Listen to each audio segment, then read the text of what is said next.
Hello, everyone, and thank you for tuning into my channel, Faith Financial. I am sharing this information for two very important reasons today. Number one, people are suffering financially and they're not sure how to get help or what to do, but I can help. Number two, every time I share this information with people, they are in awe and wish they had known about this sooner. Now, I did think I could scream it from the rooftops, but people they might think that I've truly lost it. So I figured I'd do this short presentation. Now, I'm going to try to make this short because I want to be mindful of everyone's time. Keep in mind, I can't cover every little detail in a short presentation, but at the end, I did put the best way to contact me so you can always get more information. I've also included a little link to a survey in the show notes. So definitely feel free to share any comments. That would definitely be appreciated. Okay. Now, feel free to grab a cup of coffee, tea, whatever you like. I've got my herbal tea. So let's get started. All right. So a little bit about me.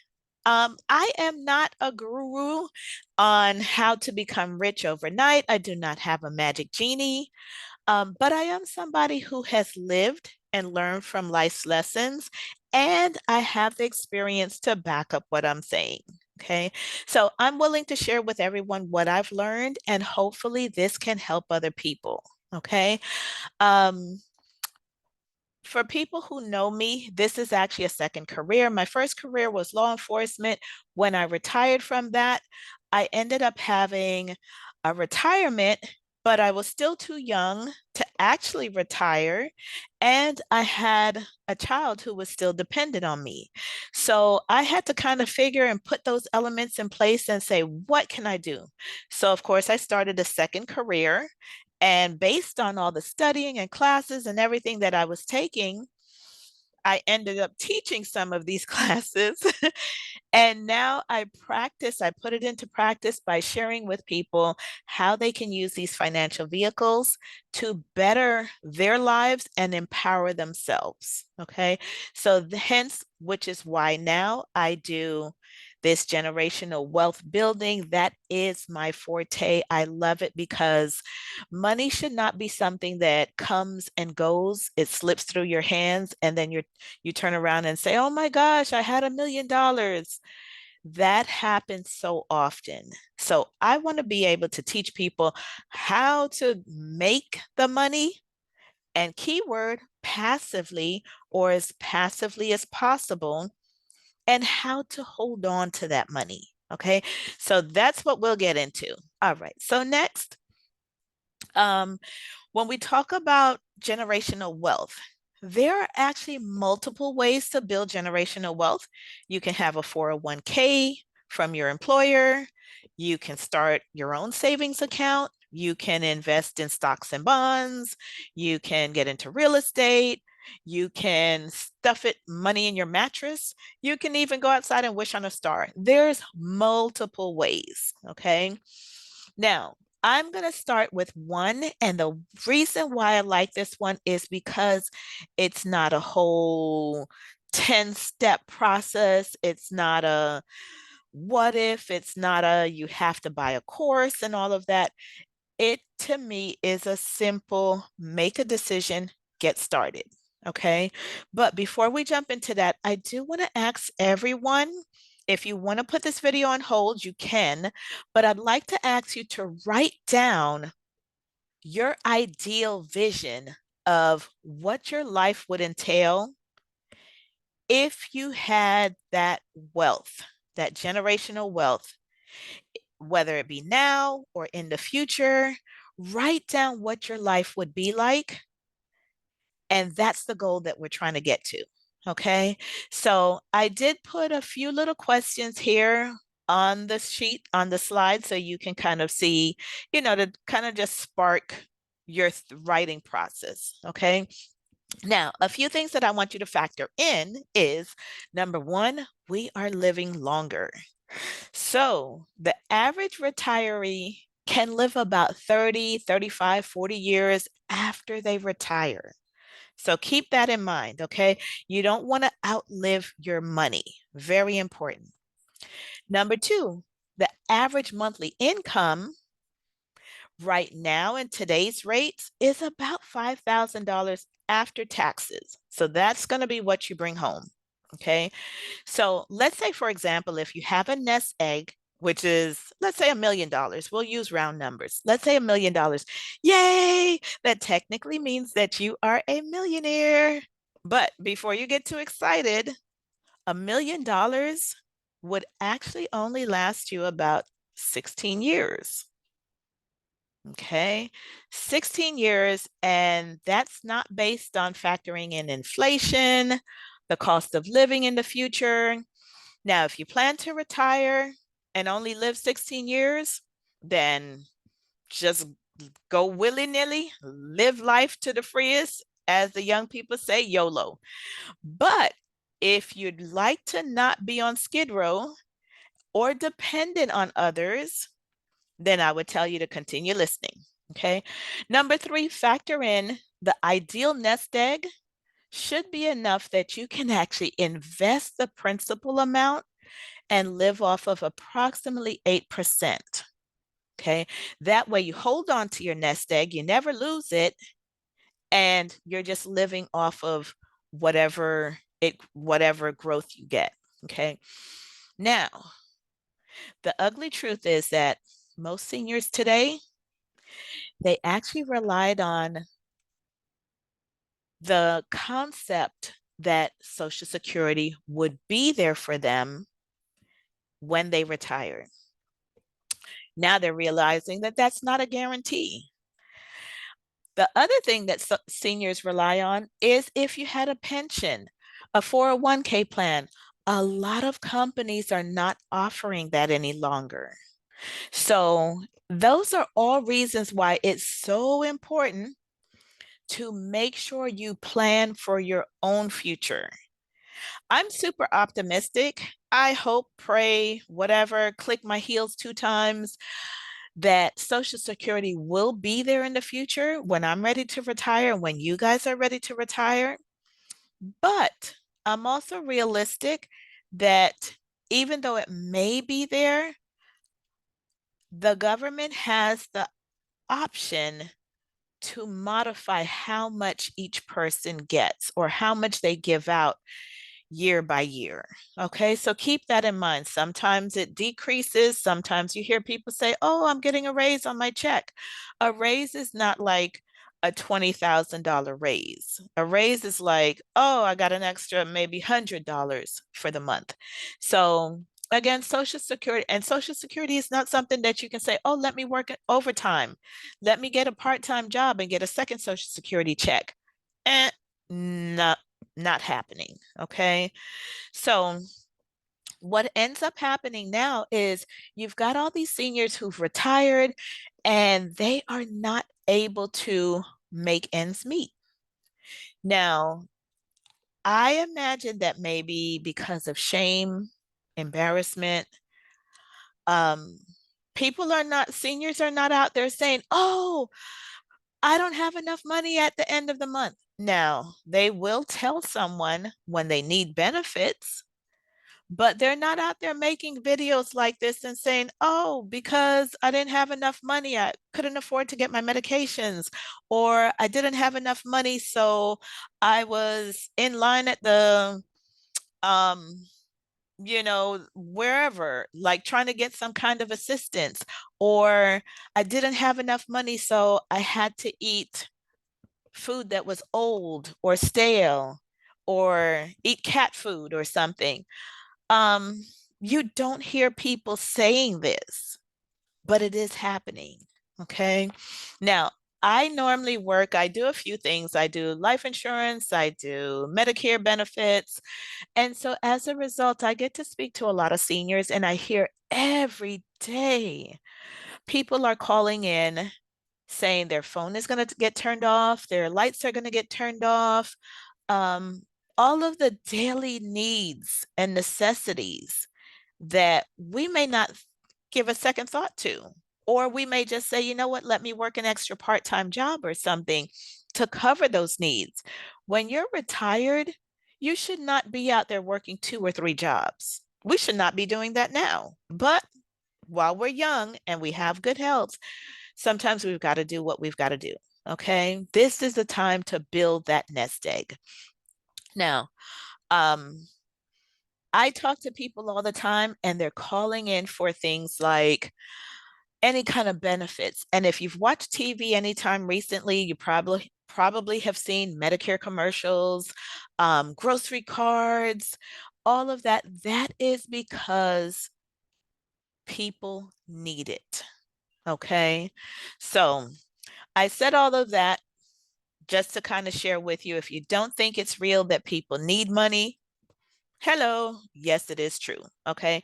So this is exactly why I share this information that we're going over now, because this is your time to plan for your future, not when you're retired and it's too late. Okay. Now, I want to jump into real quickly what generational wealth is not.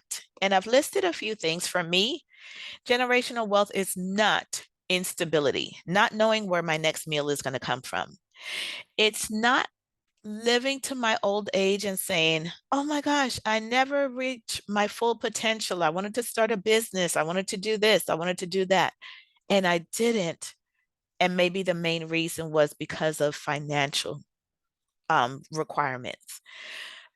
Generational wealth to me is not delayed retirement. We hear it all the time, people saying, oh, I can't retire yet, or the government saying the retirement age may change to 67 instead of 65. Now, is that a possibility? Is that an expectation? Absolutely. I know people who are at the age to retire and they cannot afford to, because right now, while they're working, they're making a certain amount of income. But when they retire, that paycheck is gone. They'll just have that Social Security check, and it is not enough for them to afford to be able to retire. Okay. Now, I also know people who have retired much earlier than that golden age or milestone of 65. And that's because they put some planning, they've made some effort to have some say so in their own future. Now, also, generational wealth to me is not having bad health. I listed this because health and wealth, whether we want to admit it or not, they are highly correlated. People who don't have money, number one, you could be stressing, you could have headaches, migraines, ulcers, cancer, all of that that comes along with stress. You could be homeless. If you're homeless, how do you even get to a doctor to get checkups? So, ill health is a part of not having finances in order. The other thing I put is desperation, having to ask for help and assistance. We just talked about that. We can ask our families, but then at some point, sometimes people are calling looking for every kind of organization, agency, benefit, everything that can help them.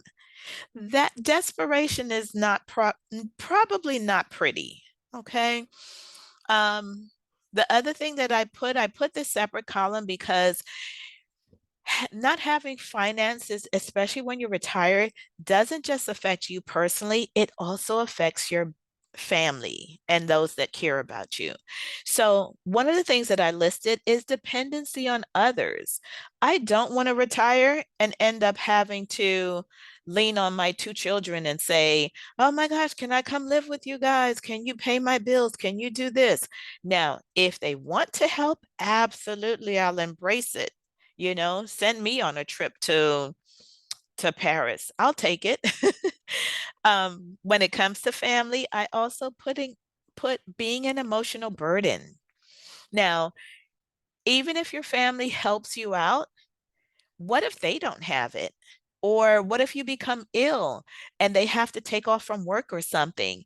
Now, do you start to feel like you're an emotional burden to them?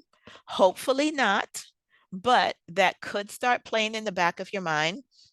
And then the last thing that I listed was family conflict, because finances are a huge factor in divorces and stress, all of that.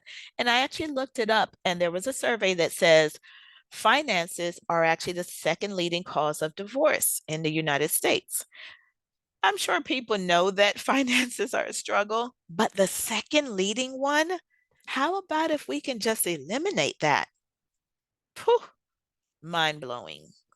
All right. So the last thing that I put, and we just touched on this as well, generational wealth is not wishing for a Social Security check. Okay.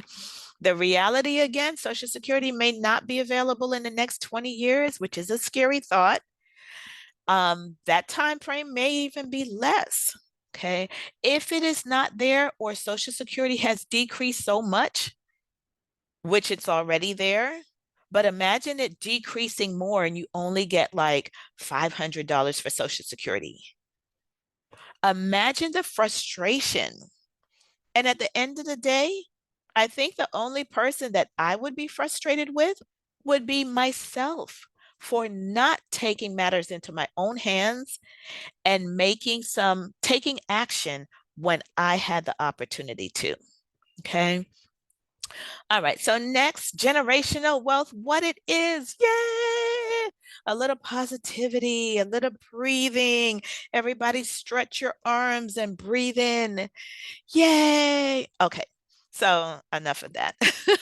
Sometimes I get a little excited, so I'll reel it back in. All right. So what generational wealth is, and I should put happiness because just thinking of it made me happy. Now, I did list a few things. I put independence. You have choices. You go wherever you want, do whatever you want, as long as it's legal. Okay. Little caveat.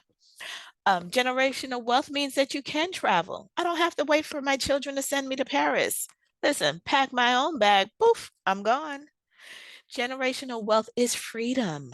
Freedom to stop working whenever you want. It is also less stress. I'm not trying to figure out, do I pay for my groceries? Do I pay for my medicine? Oh, because I didn't have the stress, guess what? I also don't have medicine. Wow. Um, just hit that one on the head. Generational wealth is better health. Eliminate that stress, better health. And I can focus on things like working out, going to the gym with friends, being connected with people. You can focus on other things that keep you healthy. And then the last thing that I put is basic needs are met with abundance. So I can not only have groceries in my kitchen, I can have a pet, I can buy pet food that is for my pet. I can share when my family comes over. I can cook meals. I can send them home with food. Guess what? Because I have planned for my retirement. Okay. Or let's say my future, not just retirement, my future and the future of my family. Okay. Now I do want to kind of share a little personal information about myself, and this will help. Number one, it will help you understand that this is what really prompted me to understand the importance of planning. But this is not only related to me, this happens to everyone. So if you're alive and you're able to hear this, it has either happened to you or you know someone it's happened to. So it doesn't make me super special that I'm the only one that got this lesson. Okay. So let me share with you. Okay. Um, about 30 years ago, my mom, she was 51. She was a nurse. She had gone to work. It was a Friday. She had gone to work. She came home from the hospital that day. And that evening, she started hemorrhaging. Now, it doesn't take a nurse or a medical degree to know that hemorrhaging, that means blood coming from somewhere it's not supposed to, is not a good sign. Okay. So she went back to the hospital where she worked, and lo and behold, despite her telling or commenting for months that she had aches and pains. Of course, me as a young adult, I thought, she's older. How many of us in our 20s thought that our parents were old? So I just thought it was kind of normal that she was getting older, aches and pains I thought was inevitable. Anyway, so she goes back to the hospital. They run a few tests. They didn't have to like guess whether there's something wrong. They could see her hemorrhaging, and they did emergency surgery. Came to find out that she had stage 4 cancer, colon cancer. It had metastasized, which means it had spread through other organs. Basically, at that point, there was nothing the doctors could do. They sewed her back up and said, Mrs. 51-year-old, we are sorry to inform you, but the best thing we can say is be as comfortable as possible. And we guesstimate that you should have about 3 months left to live. Okay. Now, fortunately, she was blessed to be with us for 7 months. And I say blessed because it was definitely a blessing to me. Sometimes we don't get the luxury to actually plan or to enjoy or to nurture or just to show someone how much we love them. So, PSA, real quick, anybody listening to this, always make sure you tell your loved ones, even if it's a stranger, always let people know how much they mean to you. Every opportunity, if you get off the phone, let them know I love you. Don't miss an opportunity. Okay. Now, just a recap. My mom was 51. She and my dad, they were planning for retirement in about 15 years. Unfortunately, she never got to that point. Okay. Instead, she got the option, do you stay in the hospital and deal with chemotherapy and whatnot? She opted to go under hospice care and to be as comfortable as possible. Okay. It doesn't mean she was giving up. It meant that she chose to live a quality of life for whatever her last days were. And she actually ended up coming to live with me, which was wonderful. But I will say, I was not financially prepared to take off from work. I was in college at the time to stop all my classes. I was paying for them out of pocket because I had to give up my scholarship, and that's a whole nother story. But I say that to say I was not financially prepared to not work and take care of my mom 24/7. Okay. Now, at some point, I had to make a decision. And for me, I will always say people come before things. So I opted to take off the last few months, be with my mom, cater to her, take care of her, make sure she was comfortable, make sure she was good. Now, thank goodness I had a great boss. We still keep in touch to this day, so I love her to life. I was able to take off from work. She said she would hold the job for me.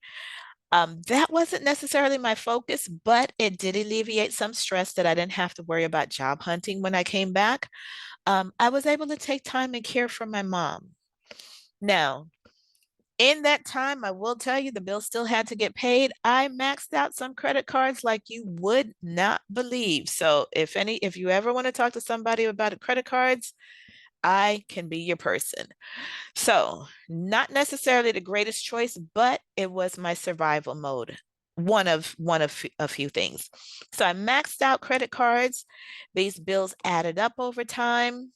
But at the time, that was actually my second thought. Like, I really didn't care about how they were going to get paid. My first thought, again, was making sure my mom was as comfortable and as healthy as possible. That was my top priority. But they always say you have to pay the piper. So when it was all said and done, I had the realization that, oh my gosh, On top of a funeral, I've got credit card bills and every other kind of bill that was adding up that I still had to take care of. Now, this is where I say I have super wonderful parents.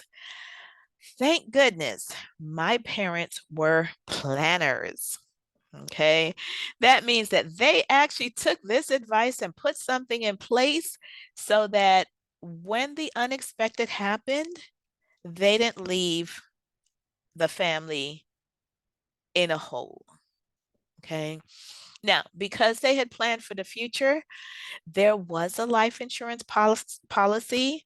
I was able to go back, make sure the funeral was paid for, pay some of those bills that I had accumulated. And most importantly, I had the luxury of honoring my mother's memory and having time to grieve. Okay. Now, I will say, as an adult now, I wonder if my mom ever thought she was a burden to me. That does run across my mind every now and then. And because of that, and I don't think she was, I don't think she thought that, but I value this information so much that I want to do the same and better for my children. I want to make sure that I don't leave my children, well, I say children, but they're both grown. I don't want to leave my loved ones dealing with a financial catastrophe. Okay. So one of my goals in life now is to make sure that I make the right choices to protect my children, my loved ones. So I never feel like I'm a burden to them. And hopefully they always feel like I've been a blessing to them. So again, I share this story with everyone just so you can realize that, you know what? Death is a part of life. It's going to happen. It may not be planned. If you're fortunate and get a heads up that you've got 3 months, 7 months, whatever it may be, God bless you. But many times this is not planned. So you've got to put things in place in advance. All right. Now, what I look at is putting a proven system in place. So this is not something that we're going to go out there and scratch lottery tickets and say, oh, I hope I win this. Not planning for a GoFundMe that we've got to put somebody on ice or hold them over for a month to wait for people to donate money. This is something that you plan. It is semi-passive. It has been tested over decades. I would venture to say hundreds of, at least over 100 years. So now, if anyone's looking for a get rich quick scheme, well, sorry to burst your bubble. This is not it. Um, this is something that is going to increase massively over time. Okay.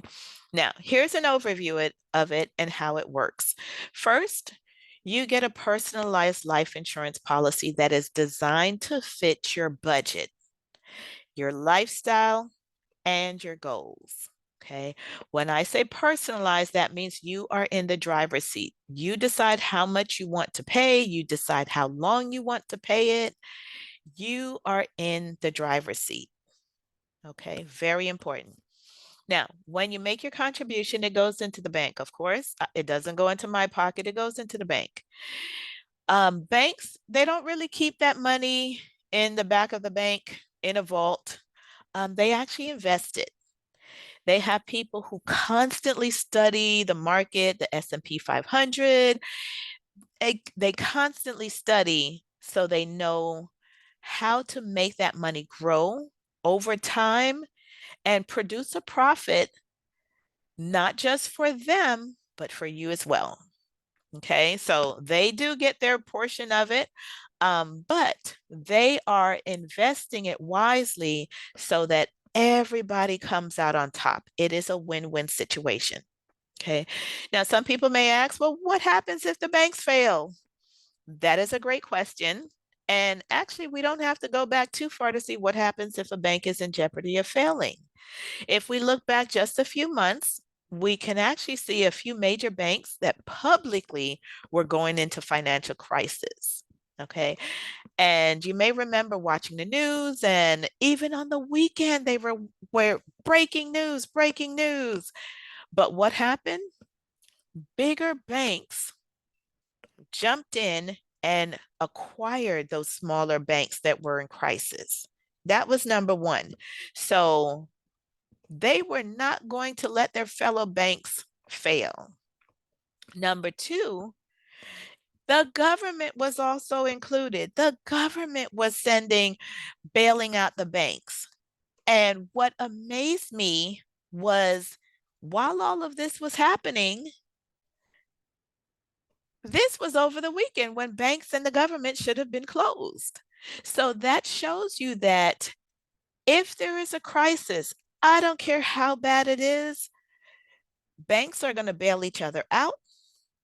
The government is going to make sure banks don't fail. And why? Because Uncle Sam realizes that the foundation of our country, of our nation, is dependent on our economy. So they're not going to let it fail. Okay. So whether you like or dislike Republicans, Democrats, any bank, one thing I can say with pretty much 100% certainty, the government, other banks, they are not going to let our economy go down. Okay.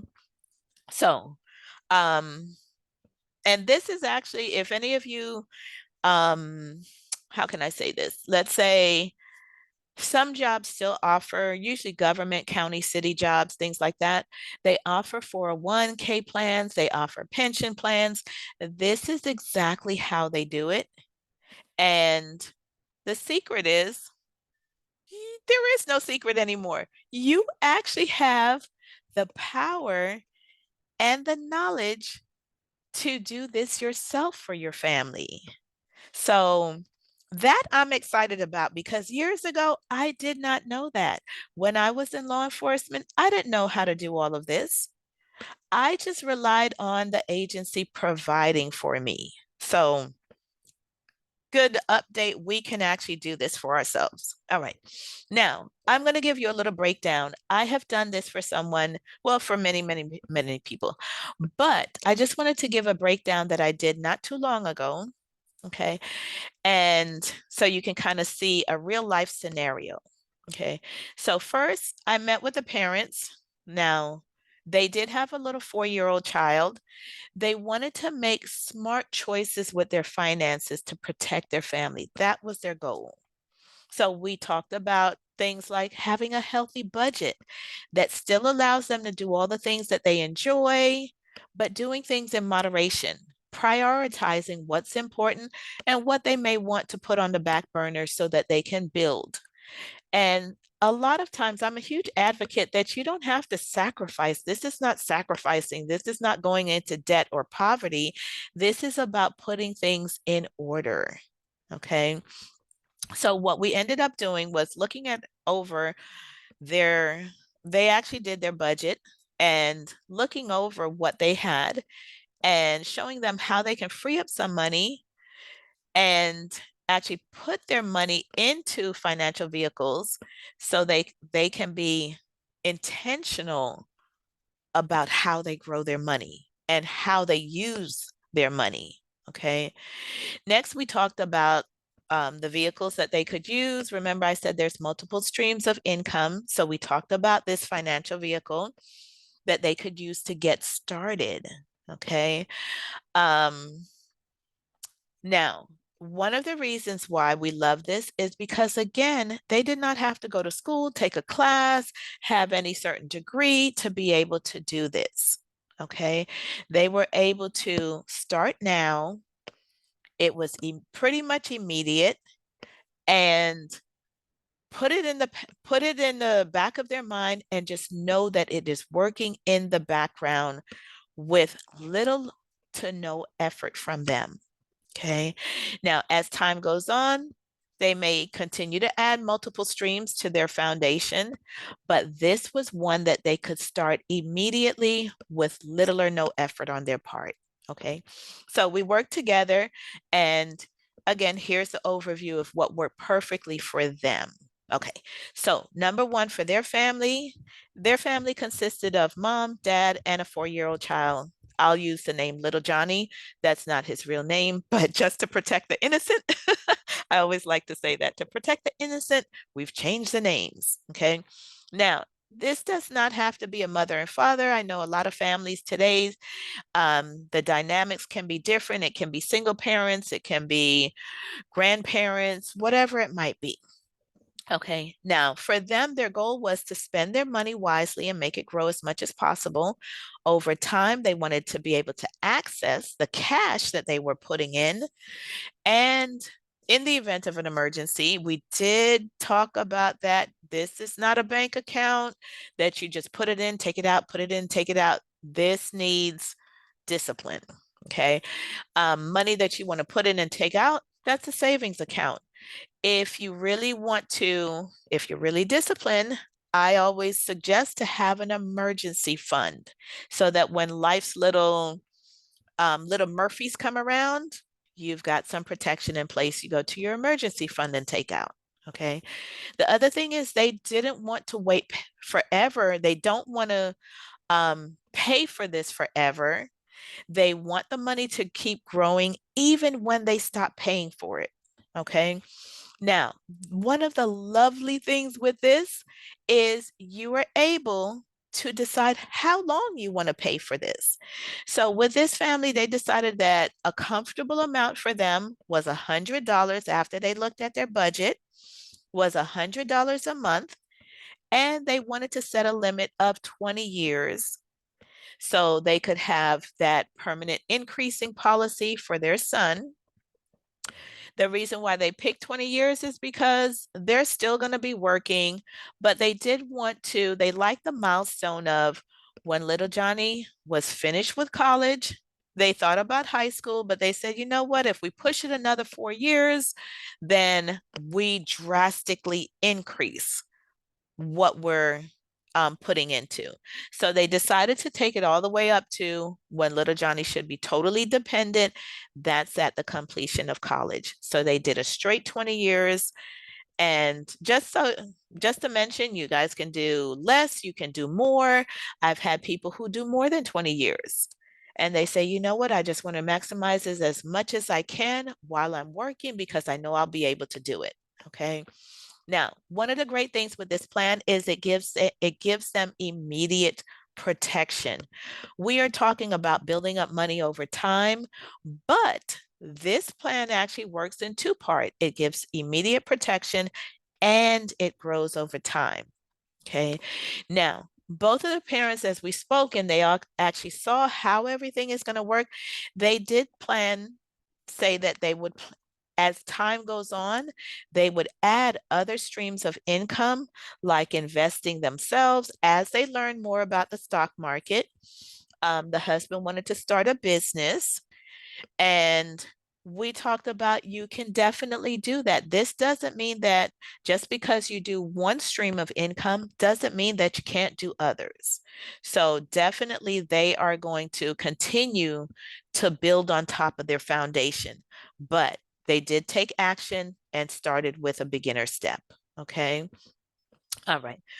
Next thing is now, once they made a decision, we personalize the plan, we put it in place. These are the results and some of the benefits. One, they had immediate protection. I mentioned that. Sometimes when you get a policy, that policy may be like, if somebody's retired and they get a policy, it may be like, oh, I just got $10,000 to cover my final expenses, or I got 15 or 20. They got $159,000 of coverage, immediate from day one. Okay. Now, remember, this plan is on little Johnny. Okay. Hopefully, little Johnny is not going anywhere anytime soon, but coverage is there. They never have to worry about it disappearing. Okay. They don't have to worry about a waiting period, none of that. Now, remember, I mentioned that they can have the plan for where they contribute to it for 20 years. Okay, so let's fast forward and see in 20 years where this plan, what it's going to look like. So in 20 years, little Johnny will be 24 years old. The parents would have paid a total of $28,800. That might be like the cost of a car, but in reality, what they paid, if you break it down, is really about the cost of a cup of coffee, 1 cup of coffee a day. Now, if that is not manageable, tell me what is. Okay. So they invested a total of $28,800. But look at how, while they were investing, their cash was growing. They, in 20 years, they're going to have, I'm getting excited because I love to see money grow, even if it's not mine. So in 20 years, instead of just having $28,800, they have $41,000. That's what they're expected to have in cash. Okay. Now, you see this plan is already growing, but keep watching, keep your eyes on the screen. Now, you might have read ahead in front of me, but let's jump to age 65. This is where people say you can retire. So we kind of use that as the retirement age. Now, by 65, keep in mind all those years in between, this money is just growing, growing, growing, growing, growing. But by age 65, the cash in this plan has grown to, or is expected to, because of course we haven't gotten there yet, is expected to grow to $343,880. Okay. That is an amazing growth from that little 28,000. Okay. Now I want to give you a minute to just kind of digest that. Remember, they paid nothing else after those 20 years, but the plan continued to grow. They have more than $250,000, or will. Again, this is in the future. Now, the policy value, that means the amount that if little Johnny passed away, that would pay out to the family. The expected policy value is almost $500,000. It is $409,218. That is what is expected to be there. Okay. Now, let's kind of rewind a little bit. That cash that is there, little Johnny can use that. The parents could have used it. That's money that you can, let's say if little Johnny decides that he's going to retire, start a business, whatever it may be, he's got the money there that he can use. Okay. Now, I will tell you at some point, my suggestion is at some point, all these years, the parents have been in control of this policy. At some point, when your children are responsible, you may want to consider transferring this over to your children or putting it in a trust. Because at some point, now in the process, you can use that money in there. I suggest again, have an emergency fund so you don't have to touch this, but you can if you want. Okay. What I would suggest again is just let it keep growing, keep growing, keep growing. At some point, put it into a trust. That way you get to dictate how you want it to be paid out. Okay. Now, again, let's fast forward. Let's get to age 100. And I just stopped at 100. The plan does continue to grow, but I stopped at 100 because I feel like even though we're living longer, I feel like age 100 years into the future might be a normal age for people to live to. Okay. So at age 100, this policy, I feel like I want to pass out. Maybe I'm being a little dramatic, but I love seeing this growth. Okay, catch my breath. At this point, the policy value would have grown to an estimated $1,103,761. And again, remember this is continuing to grow. Okay. Now, if little Johnny gives up the ghost, then of course they're just going to pay out this amount. And guess what? Without taxes, Uncle Sam does not get to put his grubby little claws on this money. So I have spoken to people, a few people who have hit the lottery and became millionaires. I spoke with one family and I believe they won, the wife told me they won, this was in 2019, right before the pandemic. They won $1 million. They got paid out, I believe, about 565,000. That's a little bit more than half. Imagine with this, Uncle Sam touches nothing, nada, zero, zilch, nothing.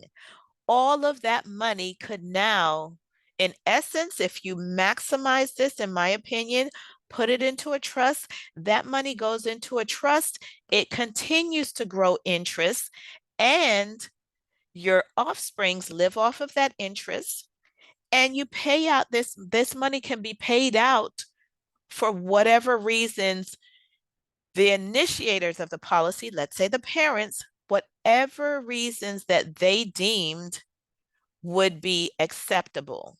Or you get a financial advisor, whatever you choose to do. But that is a huge, huge nest egg, generational wealth.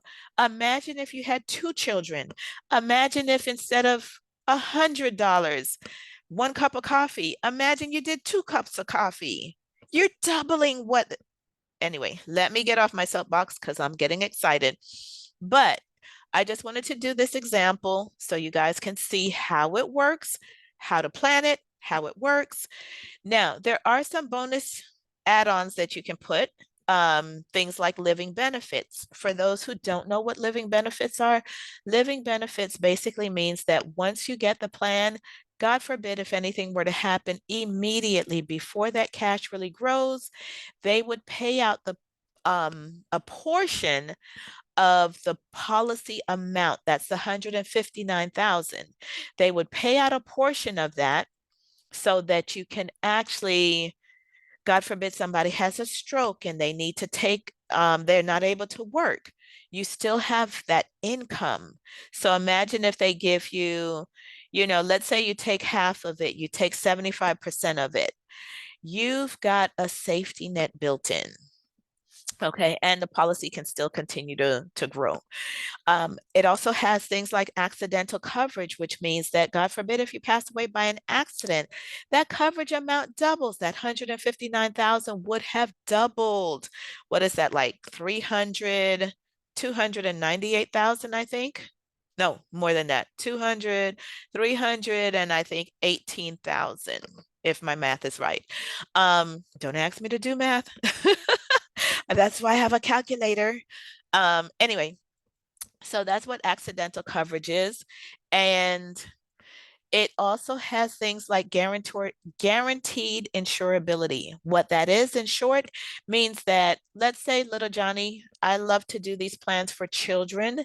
Let's say little Johnny has no high blood pressure, diabetes, health issues. He's 4 years old. What does he have other than, a bad attitude sometimes when he doesn't get what he wants? So, which doesn't even count. So, God forbid, as little Johnny gets older, people may have some medical conditions.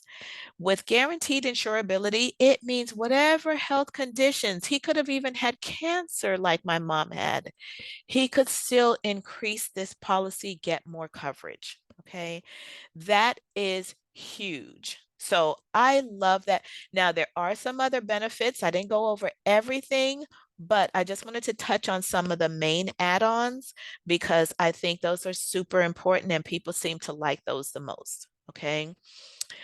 All right. So I'm trying to talk fast because, again, I want to be mindful of everyone's time and get through this as quick as possible. But again, if you have any questions, you can always call me, text me. Texting is probably better because a lot of times I'm with clients unless it's like super late at night. Okay. Or the week. Well, sometimes on the weekends too. Anyway, so what you guys can do next is Just a quick recap. Number one, decide who is going to be the person that you insure. You can't insure little Johnny unless you're related to him. It can be somebody, a child, a grandchild. It can be yourself. Whoever you choose to, when we talk, you let me know. Simple as that. Number two, decide how much you want to contribute. For little Johnny, they decided that initially they were going to start with $100 a month. Again, that's a cup of coffee. They had adjusted their budget. They looked at it. They said, yeah, we can do this. This is not hard. They also did decide that when little Johnny graduated from daycare in another year, that they would take that daycare money that they had been spending and they would contribute a big portion of that, not all of it, because they wanted a little breather. So if they're paying $400, $500 a month, they are going to put maybe 2/3 of that into getting another coverage. So they are going to maximize everything that they have. Okay. That one that they're going to contribute more, they're not going to use it they're not going to do it for the entire 20 years. They were thinking more about 10 years. They're going to maximize that for 10 years. Okay. Now, the third thing is decide how long you'd like to have that contribution. So they're going to do one for 20 years. They're going to do the second add-on for only 10 years. They are going to be made in the shade. But again, this is what worked for them. You decide what works for you. I have people who say, you know what, I want to contribute this amount until I'm 65. At 65, when I retire and I'm on a different income, I don't want to have any bills. I don't want to owe anyone, but let's do it to 65 because we are going to blow the roof off of this thing. So again, you can imagine the longer you contribute, the more you have. The shorter time you contribute, say la vie. Okay. So anyway, what I would say is the most important decision is take action. Okay. All right. So let me catch my breath again. I get excited. Um, my recommendation, take that first step. Do not. I wish I had a drum roll in the back. I guess I can add one if I wanted to. My recommendation, do not procrastinate, because people who do, I'll tell you when they go back and revisit this. One, when somebody calls and says, hey, let me talk to you about helping you with your financial stuff. Number two, when they realize when they go to the hospital or go to the doctor and they get a health scare and the doctor says, you are going to need to take high blood pressure medication or you're diabetic or pre-diabetic. When you get a life scare or when somebody close to you passes away and you say, oh crap, I should have done this. All you're doing is allowing time to pass by where you could have already started with whatever is comfortable for you, and then increase it later if you choose to. But start with something. Take advantage. Time is your friend. Take advantage of the time you have now. Okay. All right. So, in closing, I normally, when I do this as a presentation for companies or individuals, families, I have a Q&A. We are not live right now, so there is no Q&A. So I've included a survey. The link is going to be in the show notes, so you can click on that. You can message me. It will come right to my email, which is, well, it's all in there. So you can click on the link, message me there. But my suggestion would be to call or text me. I put my well, it's not my personal, it's from, whatever. It is my text number. It will come directly to me. Okay. It is not the office number because I don't want you to have to go through the receptionist. They transfer you, they try to locate me. This way, you avoid all of that. I pretty much get it immediate. If I'm with another client or doing something, I will text you back at my earliest convenience.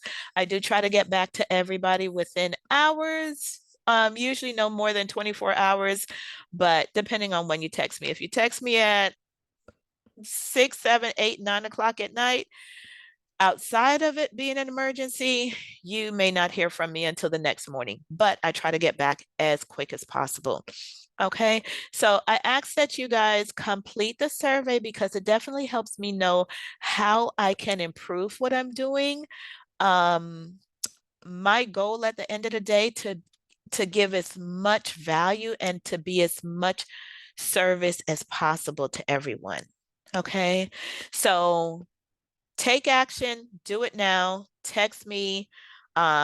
Let's go over what works for you. Okay.